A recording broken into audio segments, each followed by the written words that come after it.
이강소 풍래수면시 전시를 기획한 학예연구사 이수연입니다. 전시 이강소 풍래수면시는 한국 현대미술 변화에 중요한 역할을 해온 이강소 작가의 60여 년의 예술세계를 새롭게 조명하는 자리입니다. 이강소는 이미지 인식과 지각에 대한 실험을 꾸준히 이어온 한국 현대미술의 대표적인 작가인데요.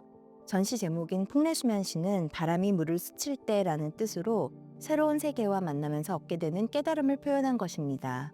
이 제목은 다양한 매체를 활용하여 세상을 바라보는 서로 다른 인식을 탐구해온 이강소의 예술 세계를 압축적으로 보여줍니다.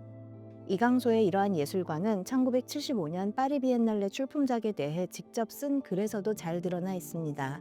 그는 그의 작업의 목적이 이미지를 나타내기보다는 우주 속 보이지 않는 질서와 관계를 자연스럽게 드러내고 열려있는 구조를 제시하는 것이라고 설명한 바 있습니다. 전시 시작 부분에 보시면 이강소 작가의 작업 활동에 따른 자세한 연대기와 사진 이미지를 함께 보실 수 있는데요. 이강소 작가는 다양한 현대미술 운동을 기획하고 참여하며 한국 현대미술의 발전에 큰 영향을 미쳤습니다. 1970년대에는 신체제, 한국 아방가르드 협회, 서울 비엔날레, 에콜드 서울 등 현대미술 운동에 참여하며 실험미술을 시작했습니다. 이후 작가는 1974년부터 79년까지 동료 작가들과 함께 대구 현대미술제를 기획하며 서구미술과는 다른 한국 현대미술만의 철학과 태도를 탐구했습니다. 특히 작가는 이 과정에서 비디오, 판화, 이벤트 등으로 기존 이미지에 대한 새로운 해석을 가능하게 하는 매체 실험을 진행했습니다. 이강소는 제9회 파리 비엔날레, 제2회 시드니 비엔날레, 제10회 도쿄 국제판화 비엔날레, 제14회 상파울루 비엔날레 등 국제 무대에서도 활발히 활동했는데요. 1980년대 이후로는 사유의 과정에 집중하며 회화 작업에 몰두하였습니다. 작가는 창작자의 의도를 최대한 배제하고 관람객이 각자 다르게 해석할 수 있는 그림을 그리는 실험을 이어갔습니다. 추상 작업에서 출발해 집, 배, 오리, 사슴 같은 구상적 이미지를 추가하고 1990년대 이후에는 추상과 구상을 넘나들며 상상적 실제를 표현하는 방식으로 진화했습니다. 2000년대 이후에는 글자와 추상의 경계를 교묘하게 활용한 작업을 선보이기 시작했습니다. 이번 전시는 1970년대 이후 작가가 꾸준히 고민해온 두 가지 주제를 중심으로 구성되었습니다. 첫 번째 질문은 창작자로서 또 세상을 마주하는 주체로서 작가 자신의 인식에 대한 성찰입니다. 전시는 비디오, 이벤트 같은 새로운 매체뿐 아니라 회화, 판화, 조각 등의 다양한 매체를 통해 작가의 작업 과정에 대한 질문을 다룹니다. 두 번째 질문은 작가와 관람객이 바라보는 대상에 관한 것입니다. 이강소는 첫 개인전에서부터 현실을 재현하는 이미지에 의문을 품었고 텍스트와 오브제, 이미지를 넘나들며 실제와 가상의 경계에 대해 질문을 던졌습니다. 그는 감상자에게 다양한 인식의 가능성을 열어줌으로써 단일한 세계가 아닌 다층적인 해석이 가능한 열린 세계를 제공합니다. 그의 작업은 우리의 경험과 기억이 쌓여가는 과정 속에서 고정된 진리가 아닌 각자 인식한 세상에서 가상의 시공간을 창조하는 것임을 제안합니다. 이제 전시장으로 이동하여 작품을 관람하시겠습니다.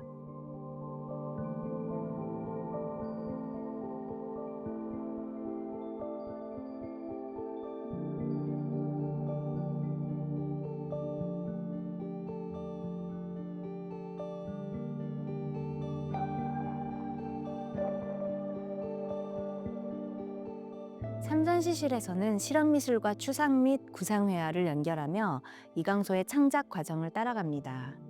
이강소는 실험미술이 한창이던 1970년대 중반 작가로서 자신의 역할과 한계를 탐구했습니다. 이러한 질문은 1975년 파리 비엔날레의 새로운 매체를 접하고 나서도 이어졌습니다.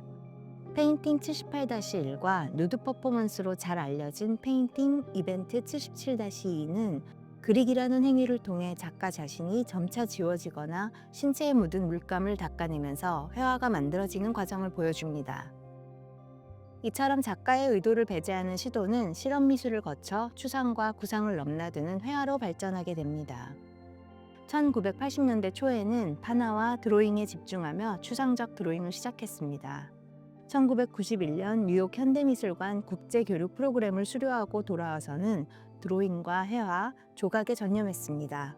그는 창작자가 의도한 대로 작품이 해석되는 것에 의문을 가지며 관람객이 자신의 경험에 따라 작품을 이해하도록 하는 접근 방식을 고민했습니다. 1980년대 후반에 시작한 집, 배, 오리, 사슴 등의 구상 시리즈 역시 이러한 흐름에서 나온 작업입니다. 그는 유동적이고 생명력 있는 붓질로 사물을 고정하기보다는 변화하는 과정을 표현했습니다. 이강소는 창작 결과보다는 과정에 더 집중했고 관객이 각자의 경험과 인식으로 작품을 완성하는 열린 구조의 작업을 추구했습니다. 그러면 구체적인 작품 설명을 진행하며 이어가도록 하겠습니다. 페인팅 78-1은 세워놓은 유리를 붓으로 칠하는 장면을 반대편에서 촬영한 영상작품입니다. 카메라 앞에 유리를 세워놓고 촬영을 했기 때문에 마치 카메라 렌즈를 직접 칠하는 것 같은 인상을 주는데요. 붓질이 반복될 때마다 작가의 모습은 점차 페인트에 가려져 사라져 갑니다. 덕분에 회화의 전면만 볼 수 있었던 관객들은 새로운 시점에서 그림이 형성되는 과정을 경험하게 되죠.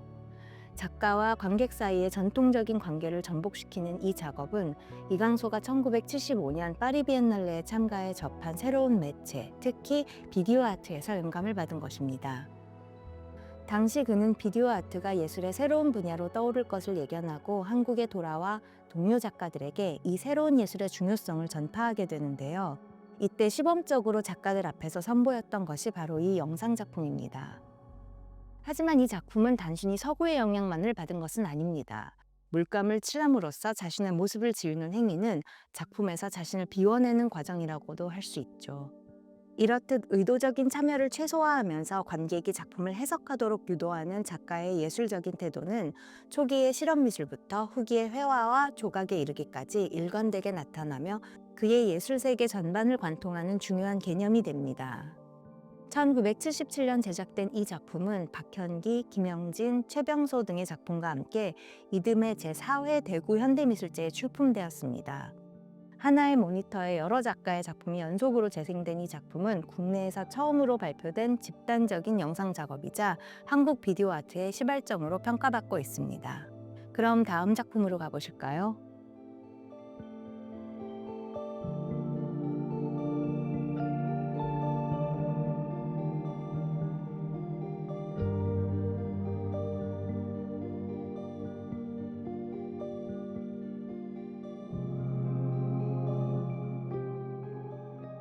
(1980년대) 초반 이강소는 기존의 실험미술과 설치 작업에서 벗어나 평면성과 회화성을 탐구하는 작업으로 돌아갑니다.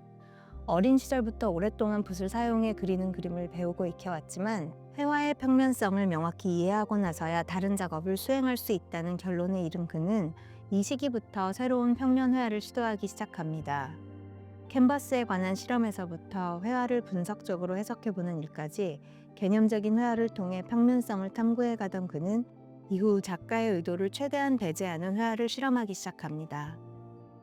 1986년에 제작된 이 작품은 이강소의 이런 실험적인 접근을 잘 보여주는데요. 하늘과 바다를 연상시키는 추상화로 수평선과 흐르는 물을 표현한 선들이 돋보이는 작품입니다. 자유로운 붓의 움직임은 파도치는 바다의 생동감을 전달하고 있으며 이를 가로지르는 긴 선은 자연의 수평선 같은 모습을 연상시킵니다.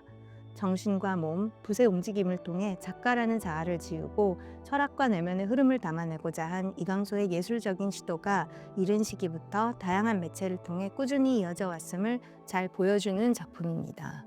다음 작품으로 이동하겠습니다.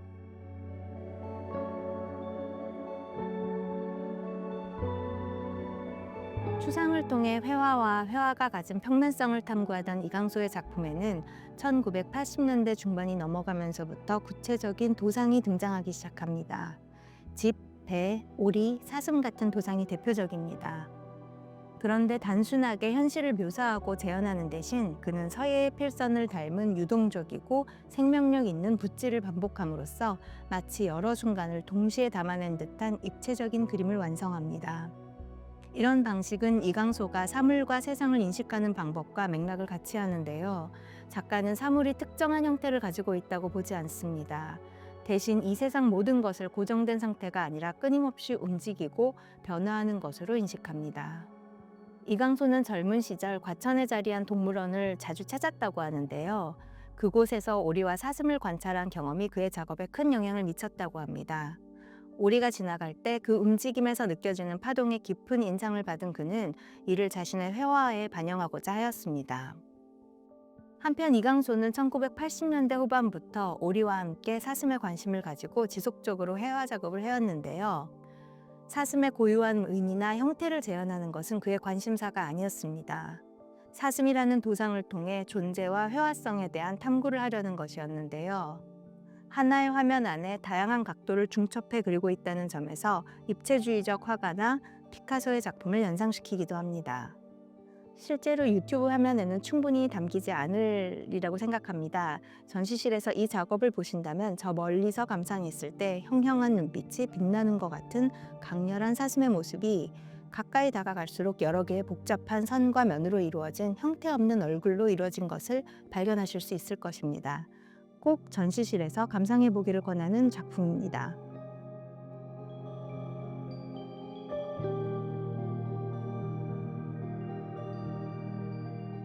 이강소의 조각 작업들은 무작위로 도형을 쌓아 올린 듯한 입체적인 형상을 띠고 있습니다.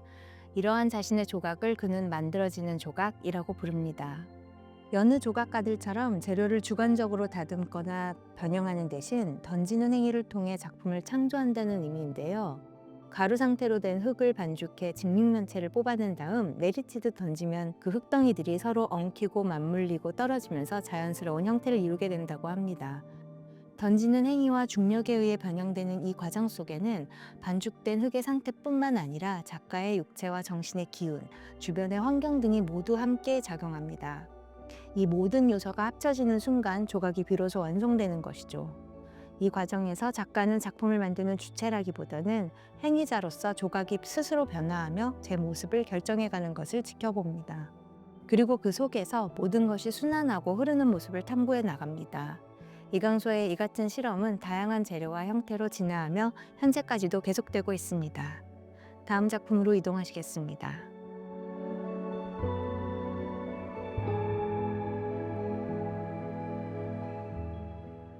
80년대 중반부터 구상을 작품에 가져왔던 이강소는 90년대 후반에 들어서면서부터 다시 추상적인 회화 작업에 집중합니다. 강에서는 프랑스 니스에서 열린 개인전에서 선보였던 작품으로 프랑스의 주요 언론 매체인 르몽드에 소개되며 많은 주목을 받았습니다. 아크릴 물감을 사용한 추상화이지만 동양화에서 흔히 사용되는 서예붓을 사용해 동양적인 느낌을 동시에 전달하고 있는 작품인데요. 특히 화면을 가로지르는 분놀림은 강렬한 피릿과 함께 섬세한 농담의 변화를 보여줍니다. 대부분의 작품 제목이 무제와 날짜 혹은 순번으로 이루어진 이강소 작가의 작업에서 섬에서 강에서 시리즈는 특별한 의미를 가집니다. 작가는 가족들과 여행하였던 기억을 바탕으로 제목을 섬에서 혹은 강에서라고 무작위로 설정했지만 실제로 작품은 선과 면으로 이어진 추상화입니다. 지극히 추상적인 이 회화는 제목을 통해 감상자에게 섬 혹은 강을 여행한 경험을 떠올리도록 하고 감상자의 기억을 통해 작업이 비로소 완성되도록 하는 것이 작가의 중요한 의도입니다. 그럼 다음 전시실로 이동하도록 하겠습니다.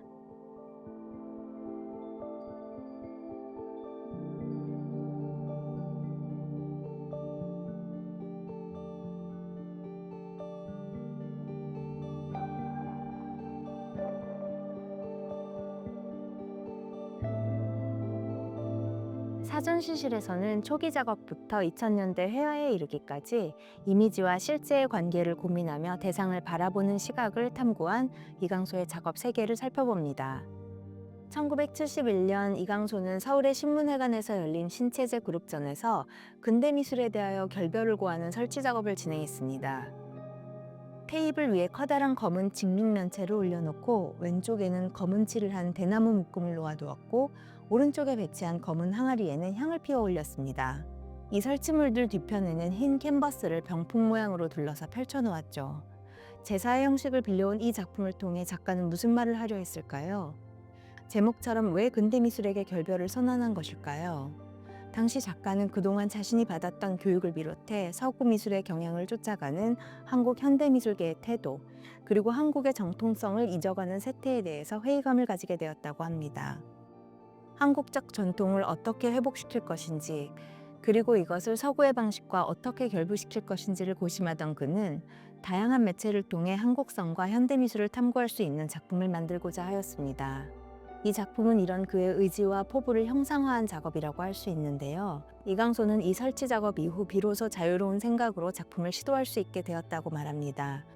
그런 만큼 이강소의 예술 세계의 전환점이자 새로운 출발점이 된 상징적인 작품이기도 합니다. 다음 작품으로 넘어가겠습니다.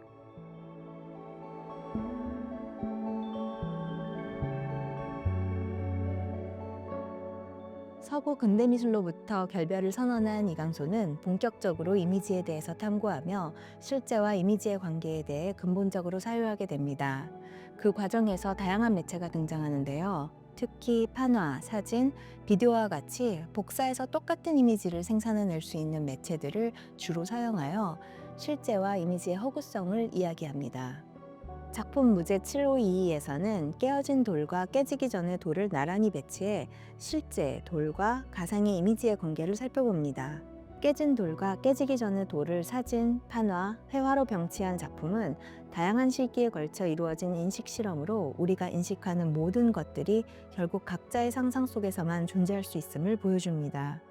깨진 돌과 깨지기 전의 돌은 같은 돌일까요? 사진의 이미지의 돌이 실제 제 앞에 놓여 있는 돌이 존재했다는 것을 증명할 수 있을까요? 같은 사물을 보더라도 우리는 사람마다 경험에 따라 다르게 인식합니다. 또한 우리가 보는 대상 역시 시간의 흐름이나 상황 변화에 따라 계속 달라질 수 있습니다. 이강소는 돌이라는 물질적인 오브제를 통해 상상할 수 있는 여러 가능성을 제시하고 시각적 인지의 속임수와 허구성을 드러내고자 합니다. 그리고 이를 통해 감상자가 자유롭게 해석할 수 있는 여지를 열어두고 대상의 존재에 대해 열린 결말을 만들어내고 있습니다. 다음 작품으로 이동하시겠습니다. 복사 매체를 이용해서 우리가 살고 있는 현실과 현실을 보여주는 이미지의 허구성을 보여주는 방식은 이 시기 중요한 다른 실크스크린 작업에서도 볼 수 있습니다. 대학 졸업 후 이강소는 고향인 대구로 내려가 실내 장식 업체를 운영하면서 판화 기법의 일종인 실크스크린 기법을 익히게 됩니다. 이 작품에서는 스프레이 이미지를 담은 판화 위에 실제로 스프레이를 분사함으로써 마치 판화 속 가상의 스프레이가 실제의 결과물을 도출한 것 같은 이미지를 만들어냅니다. 그 결과 가상과 현실의 경계는 흐려지고 말죠. 모든 것은 실체가 아니라 단순한 환영일 뿐이라는 작가의 사유를 반영한 작품입니다. 작가는 이처럼 1970년대부터 2000년대까지 판화, 사진, 비디오와 같은 복사 매체를 반복적으로 사용하였으며 같은 이미지를 매체와 형식에 따라 새롭게 변주하는 과정을 통해 동일한 것은 존재하지 않으며 동일한 이미지와 오브제도 관람자의 경험, 공간, 시간에 따라 다르게 해석될 수 있음을 강조했습니다.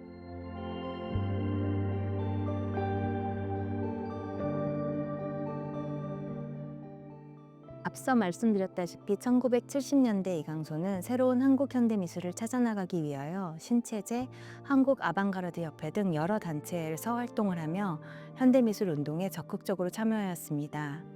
이 시기에 그는 일상 오브제를 활용해 죽음, 시간의 흐름, 존재와 인식을 탐구했고 작품을 단순히 개인적인 표현으로 보지 않고 여러 사람의 참여와 상호작용을 통해 완성되는 것으로 보았습니다.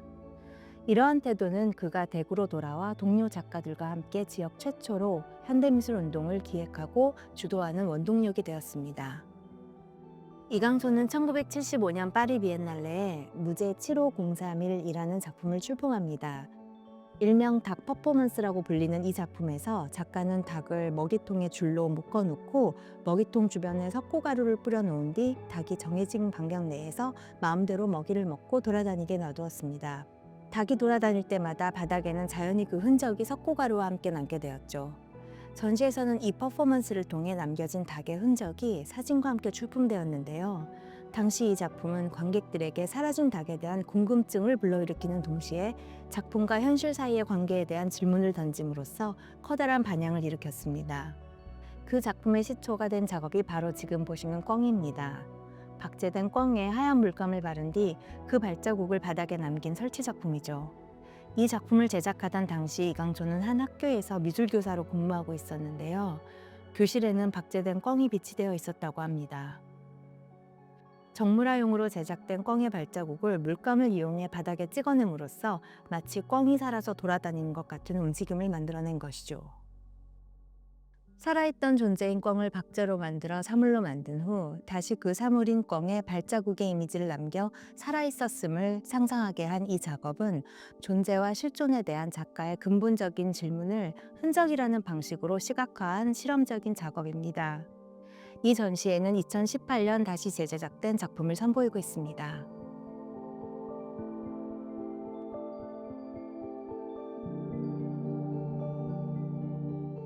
이 작업은 앞서 잠깐 설명한 닭 작업과 함께 제9회 파리 비엔날레에 출품된 설치 작업으로 대구 서문시장에서 사슴뼈를 판매하는 모습을 보고 영감을 받아 제작되었습니다.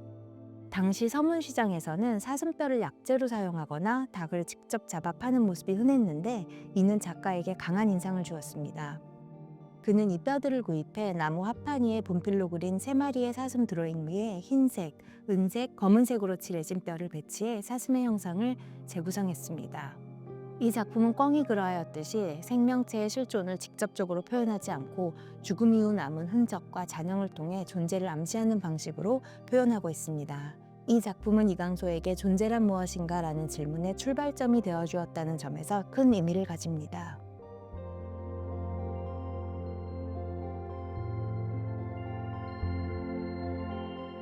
1970년대 이강소는 대구로 귀향한 후에는 대구 지역 예술가들과 함께 한국 최초의 현대미술제인 대구현대미술제를 기획함으로써 한국 전위미술의 중요한 흐름을 형성하게 되는데요. 낙동강 이벤트는 1977년 제3회 대구현대미술제에서 선보인 작가의 대표적인 퍼포먼스 작품입니다. 대구 근교 낙동강의 강정 백사장에 펼쳐진 이 이벤트에서 이강소는 백사장에 옷을 하나씩 벗어둔 채 나무로 원을 그리며 모래를 던져 언덕을 만들었습니다. 그리고 그 언덕 위에 앉아 소주를 마시는 퍼포먼스를 연출합니다. 당시 미국에서 전개되었던 대지미술의 영감을 받은 작가는 미술관이라는 폐쇄적인 공간을 벗어나 자연 속에서 자유로운 예술을 실험해보기 위해 이 퍼포먼스를 진행했다고 하는데요. 관객과 함께 술을 나누어 마시고 소통하는 것으로 그는 이 작품을 완성해 갔습니다. 낙동강 이벤트가 펼쳐진 이 미술제는 한국 최초로 여러 작가가 각기 다른 행위예술을 펼치며 해프닝과 이벤트 발표회를 가진 행사였다는 점에서 커다란 의의를 지닙니다. 한편으로 이 이벤트 작업은 관람객의 참여와 기억, 경험이 작업을 완성하도록 설계된 작가의 대표적인 초기 작업으로 이후에 서울박스에서 함께 감상하시게 될 소멸 작업과도 긴밀히 연결되어 있습니다.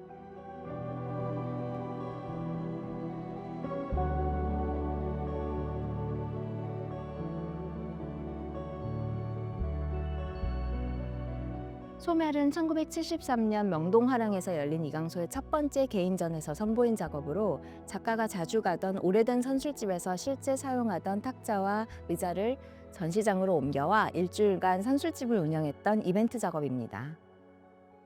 이 작업에는 재미있는 일화가 있는데요. 젊은 시절 선술집에서 작가가 깨달은 내용을 바탕으로 만들어졌습니다. 1970년대 초 어느 날 작가는 한 술집에서 선배와 마주 앉아 이야기를 나누던 중 오래된 탁자와 의자에 남겨진 흔적들을 바라보게 됩니다.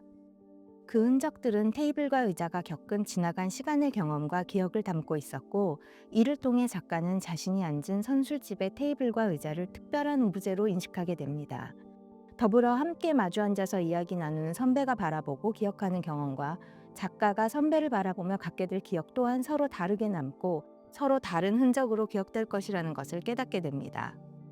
자신과 선배, 술집의 손님들, 그리고 탁자와 의자까지도 각기 다르게 이 순간을 경험하고 기억할 것이며 심지어 그 기억 또한 끊임없이 달라질 것이라는 사실을 깨닫게 된 작가는 이 깨달음의 경험을 관객과 나누고자 선술집의 가구를 모두 매입하여 전시장에 선보였고 술집의 일상적인 상황 자체를 작품으로 변모시켰습니다. 1973년이라는 시간을 생각해 보면 굉장히 파격적인 예술 방식이었다는 것을 상상해 볼 수 있는데요. 전시 당시 계속해서 만들어지는 과정에 있는 예술이라는 뜻으로 당시 비평가이자 후에 국립현대미술관 학예실장이 된 유준상 선생님은 프로세스 아트라는 간판을 쓰기도 하였습니다. 이번 전시에서 MMCA 서울박스에서는 이강소의 소멸과 이를 아워레이버가 현대적으로 재해석한 가구들이 함께 전시됩니다. 또한 새롭게 추가된 거울 설치를 통하여 참여자들은 스스로와 타인의 시각, 더 나아가 전시장에 놓인 사물의 관점을 동시에 경험하며 우리 모두가 함께 공존하지만 서로 다른 기억과 해석 속에서 멀티버스와 같은 가상의 세상을 살아가고 있음을 떠올리도록 하였습니다. 작가에 따르면 이 설치는 미술이 무언가를 표현하는 대신에 무언가를 함께 경험할 수 있는 장을 제공하는 것이며 참여자들이 그 안에서 이야기를 나누고 관계를 맺으며 각자 다른 기억으로 완성되는 작업이라고 합니다. 이처럼 이미지와 실제를 근본적으로 질문하고 인식의 지평을 넓히며 한국 현대미술의 뿌리를 다시 심고자 하였던 이강소 작가. 이 작가의 전시 풍미수면시에서 그의 예술 세계를 통해 전시를 감상하시는 여러분들 또한 자신만의 영감을 얻고 각자의 내면 속에서 새로운 울림을 경험하게 되기를 바라며 이상 전시 소개 마치도록 하겠습니다. 감사합니다.